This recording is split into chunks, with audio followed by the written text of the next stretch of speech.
একটু ভুলের কারণে নয়, একটু ভুল বোঝাবুঝির কারণে মানুষ তার প্রিয়জনকে হারায়।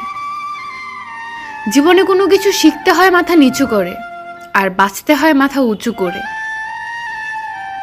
ভালোবাসার মানুষটির অবহেলাই কারোর জীবন ধ্বংস করার জন্য যথেষ্ট। সত্যিকারের ভালোবাসা সেটাই যেখানে সম্মান, শ্রদ্ধা ও পবিত্রতা থাকে। নিজের বাড়ি ভালো হোক কিংবা খারাপ হোক, নিজের বাড়ির মতো শান্তি কোনো রাজপ্রাসাদেও পাওয়া যায় না। তুমি নেই বলে শহরের এত মানুষের ভিড়ে নিজেকে খুব একা মনে হয়।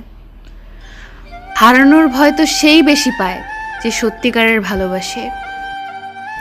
আগের মতো সবকিছুই আছে, আমিও আছি, তুমিও আছো, কিন্তু নেই সেই আগের মতো ভালোবাসা।